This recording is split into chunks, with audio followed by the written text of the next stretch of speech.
오늘 말씀 먼저 보겠습니다. 요한복음 14장 15절입니다. 요 한 구절만 보겠습니다. 우리 함께 읽어볼게요.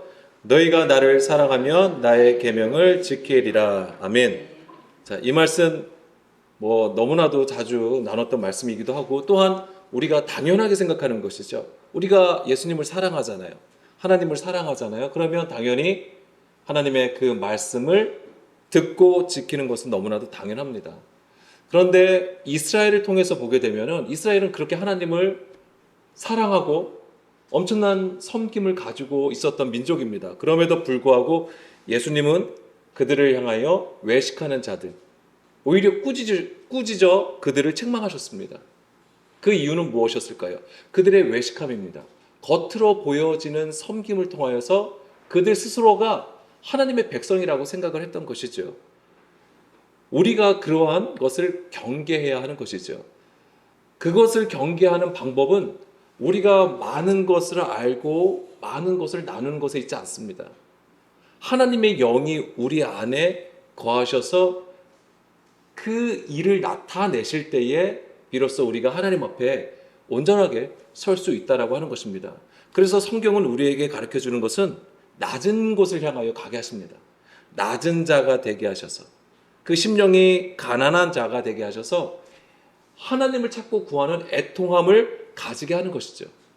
하나님은 그런 자를 향하여 그 손을 내밀어 주시는 거고, 또한 치유하시고 회복시켜 주시는 것입니다.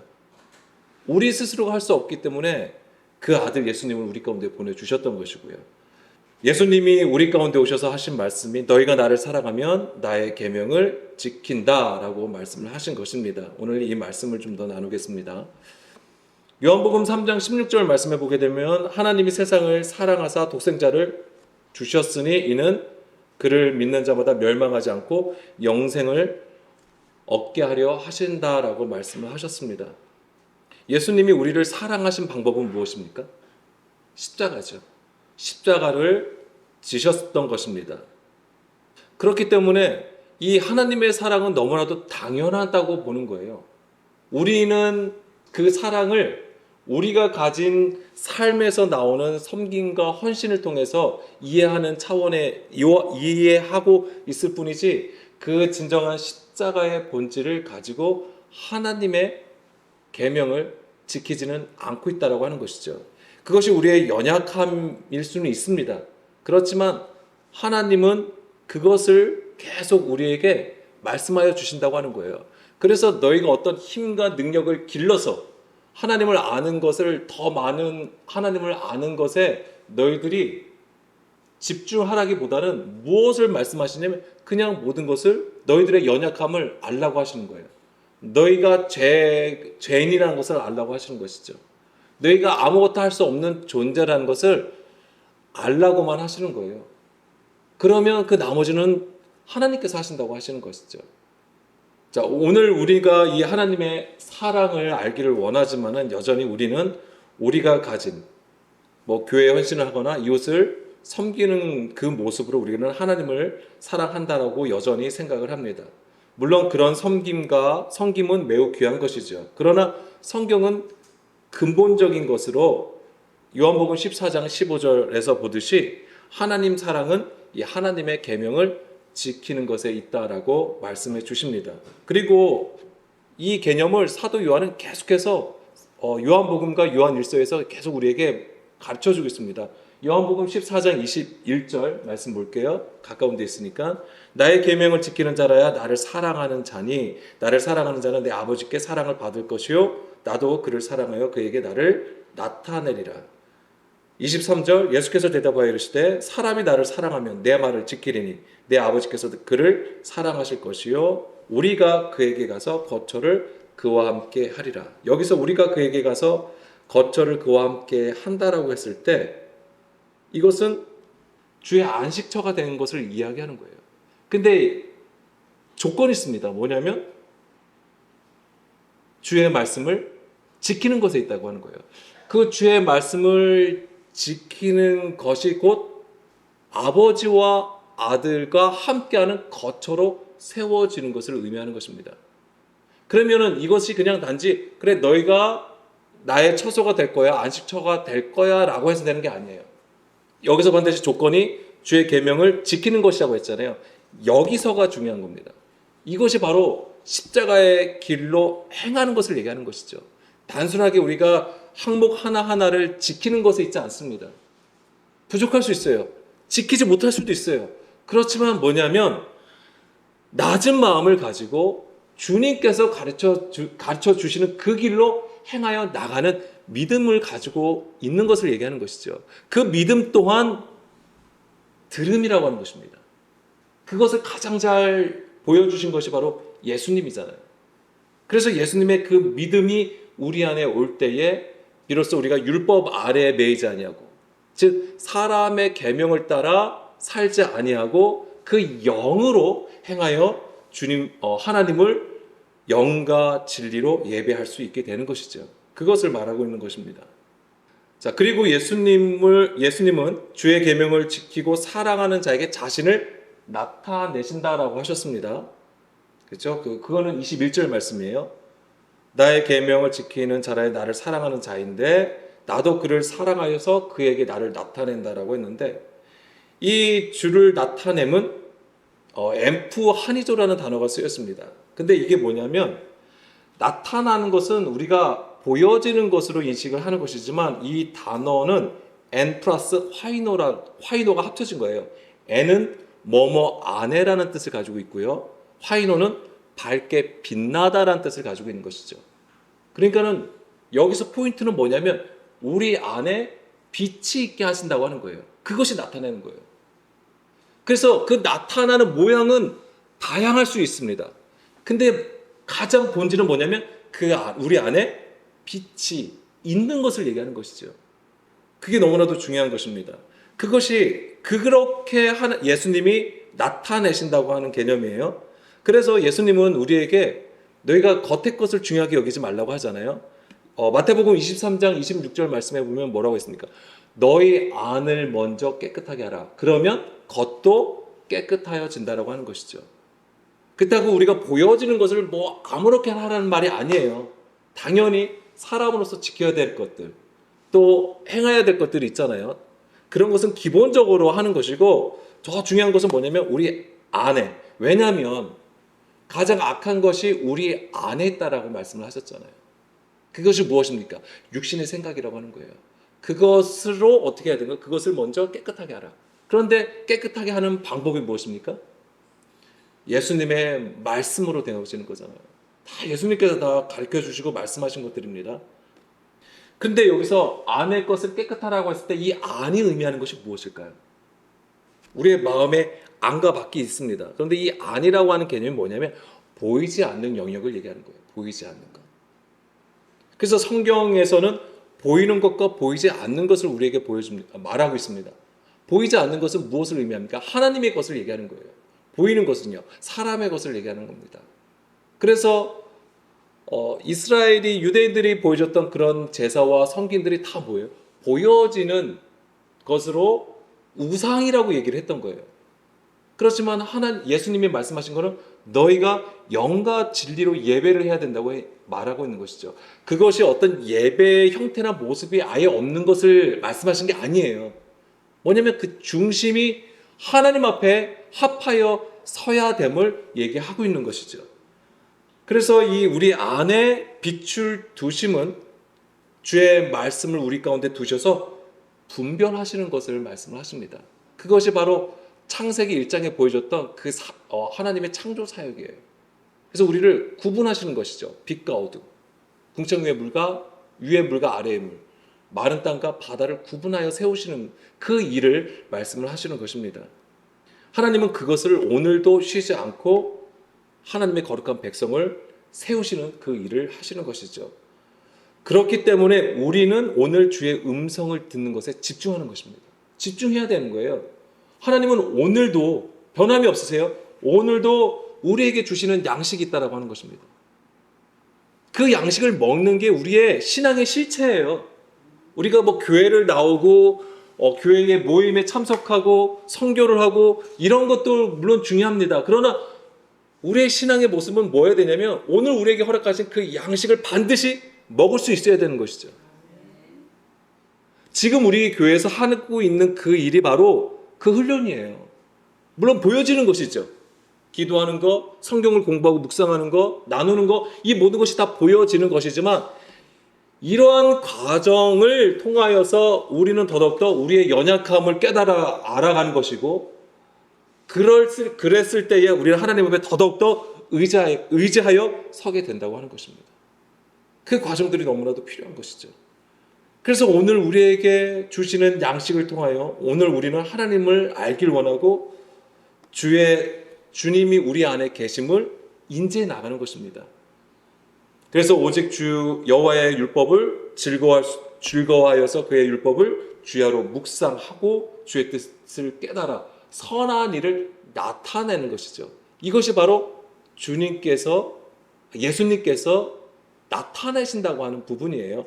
그래서 시편 1편 2절 3절 말씀, 오직 여호와의 율법을 즐거워하여 그의 율법을 주야로 묵상하는도다. 이게 어떤 시즌에 하는 일이 아니에요. 어떤 특별 기간을 정해놓고 하는 일이 아니에요. 이 주야로 율법을 묵상하면 매일매일 되어지는 것이죠. 이것이 오늘 주의 음성이 임한 것으로 반드시 우리의 신앙의 레벨을 높일 수 있어야 되는 것입니다. 그러면 3절에처럼 시냇가에 심은 나무가 매일 생수를 공급받아서 열매를 맺게 되는 것이죠. 그 잎사귀가 절대 마르지 않습니다. 이게 바로 영생의 그림이에요. 여기서 열매를 맺는다고 했습니다. 이 시냇가에, 그러니까 이 생수를 통해서 열매를 맺게 되는데, 이 열매가 뜻하는 게 무엇이냐면, 열매가 무엇을 의미하냐면 이게 빛이에요. 빛. 성경에서 열매는 빛을 의미합니다. 그래서 그 열매는요, 하나님의 선한 일, 즉 주의 기뻐하시는 일을 나타내는 것이죠.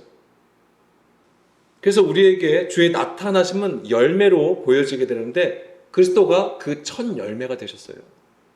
그렇기 때문에 우리의 열매, 우리가 주의 말씀을 듣고 나타나여지는 그 열매가 바로 무엇이냐면 그리스도라고 하는 것입니다. 그래서 우리의 행함은 우리의 어떤 영광을 위해서 하는 게 아니에요. 우리의 어떤 잘난 모습을 세상에 나타내는 게 아니에요. 누구를 나타내는 것입니까? 예수 그리스도를 나타내는 거예요. 우리의 섬김도, 우리의 사랑도, 우리의 전도와 우리의 선교 모든 것이 다 그리스도를 나타내는 것에 있어야 되는 것입니다. 근데 우리가 그렇지 못하는 것이죠. 오히려 교회를 홍보하는데 그 홍보하는 거에 쓰이는 거예요. 우리의 세력을 확장하는 것에 쓰이는 것이죠. 고린도전서 15장 20절 말씀입니다. 그러나 이제 그리스도께서 죽은 자 가운데서 다시 살아나사 잠자는 자들의 첫 열매가 되셨다. 이제 이것이 바로 이제 십자가를 통해서 이제 죽은 자 가운데 일어나신 것, 부활하신 것을 말씀을 하신 거잖아요. 예수님은요, 우리도 열매 맺는 자가 되기를 원하시는 거예요. 열매 맺는 자라고 하는 것은 예수님께서 첫 열매가 되셨다고 하셨잖아요. 우리가 열매를 맺는다는 것은 곧 그리스도에 속한 자가 되었음을 증거하는 것입니다.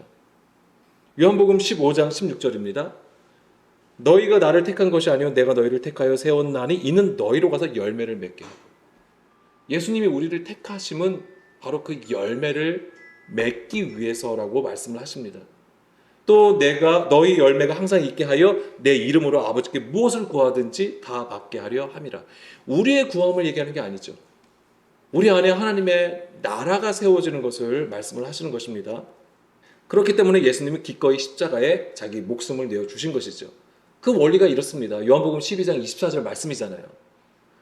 한 알의 밀이 땅에 떨어져 죽었을 때에 많은 열매를 맺는다. 바로 예수님이 이것을 하셨던 것이죠.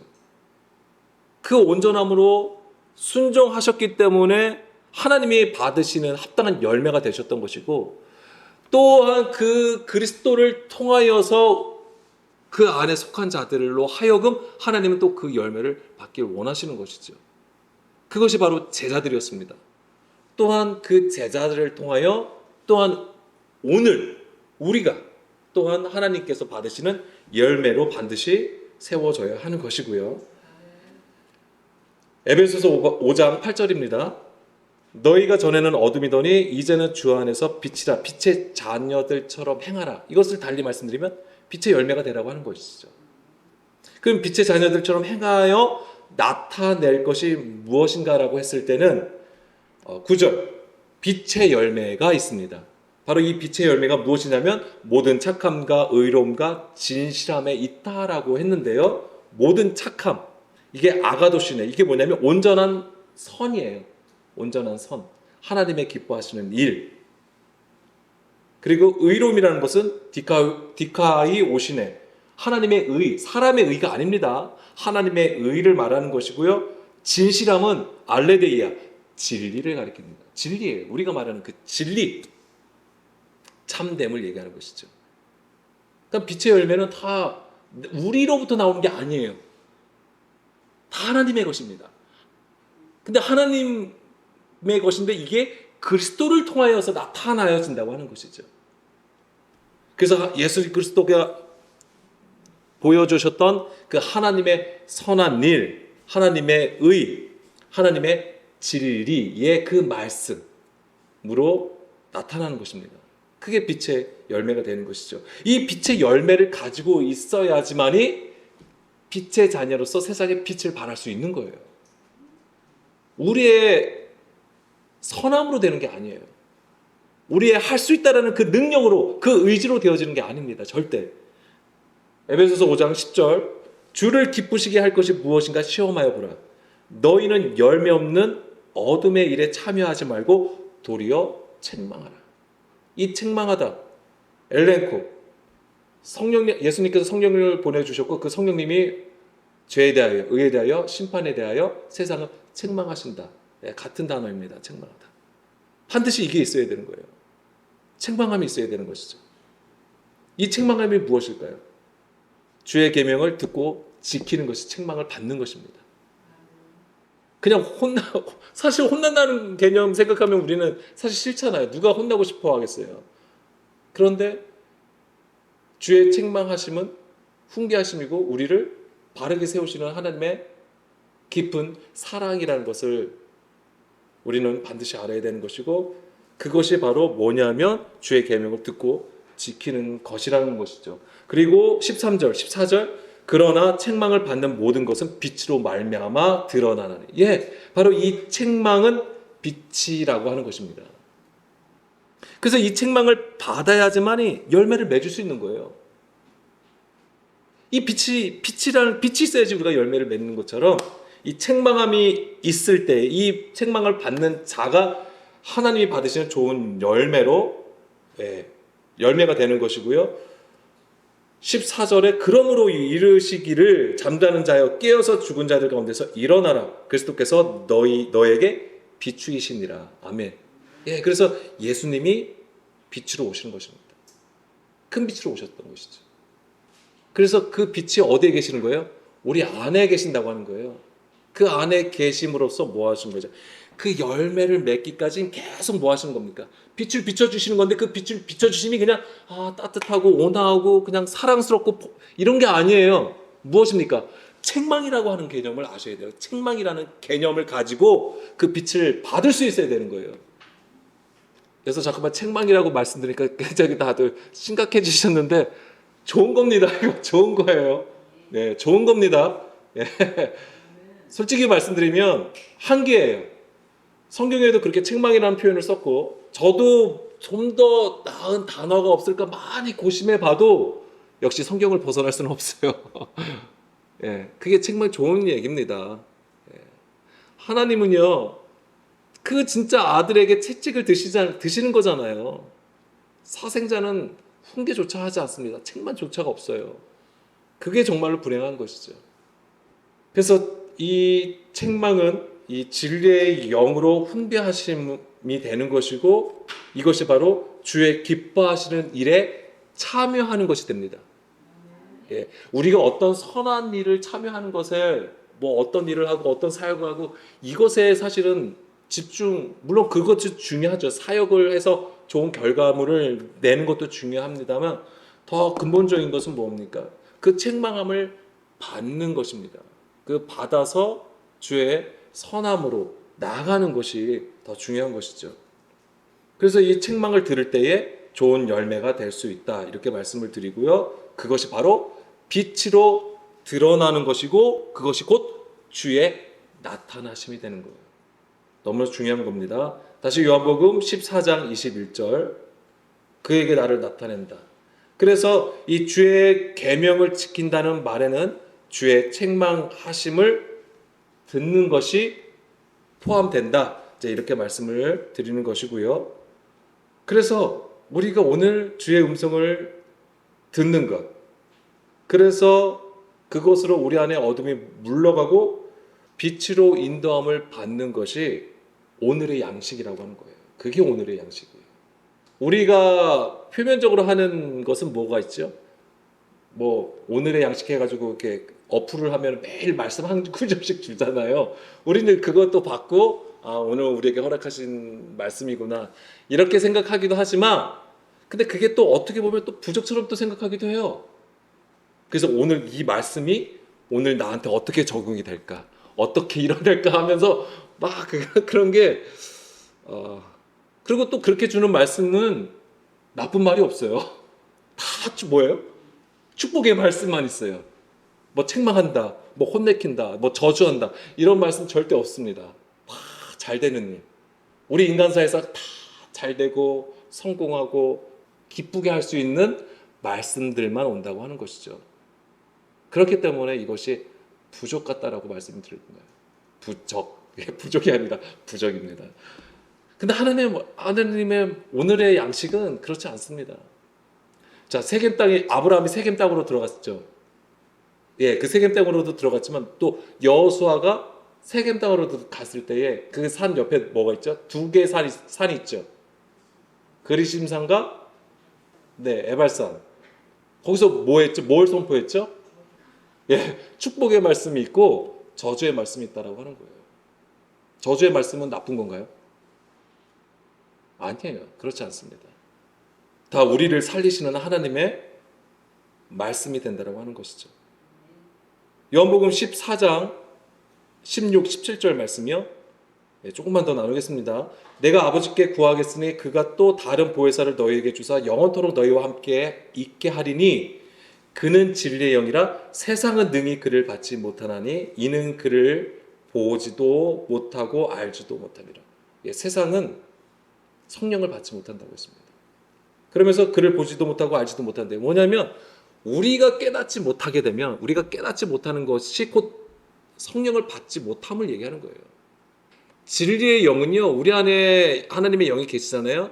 우리를 너희가 어떤 질문을 주고 깨닫나 못 깨닫나 이거를 측정하지 아니하세요. 늘 그 빛은 늘 있는 거예요. 일정하게 그 빛을 비춰주시는 거예요. 그럼에도 불구하고 우리가 깨닫지 못하는 것이죠. 그 빛을 인지하지 못하는 거예요. 그럼 문제는 우리 안에 있는 것이죠. 우리에게 있는 것이죠.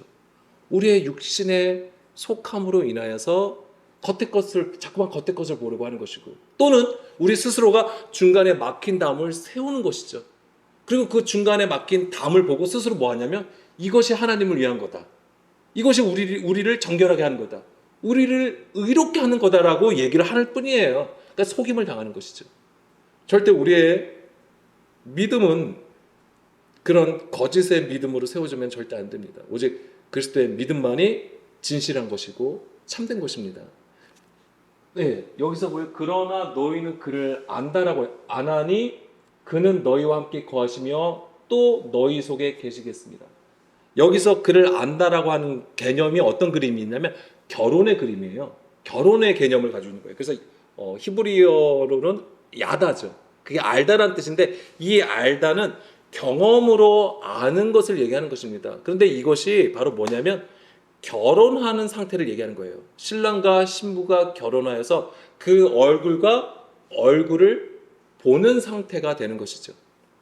그래서 요한 1서 3장 2절 3절 말씀해 보게 되면 살아가는 자들아 우리가 지금은 하나님의 자녀라 장래에 어떻게 될지는 아직 나타나지 아니하였으나 그가 나타나시면 우리가 그와 같은 줄을 아는 것은 그의 참모습 그대로 볼 것이기 때문이니. 주를 향하여 이 소망을 가진 자마다 그의 깨끗하심과 같이 자기를 깨끗하게 하느니라. 아멘. 우리가 그와 같은 줄을 아는 것은 우리가 그의 참모습을 볼 때라고 하는 거예요.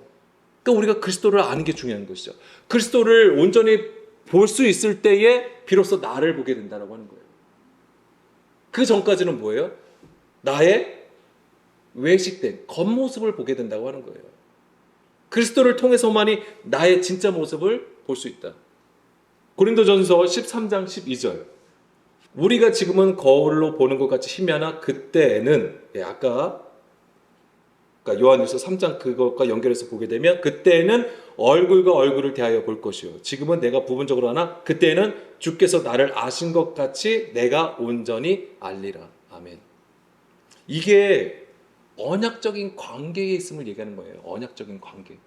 하나님과 내가, 그리스도와 내가 연합하여서 있는 상태를 얘기하는 거예요.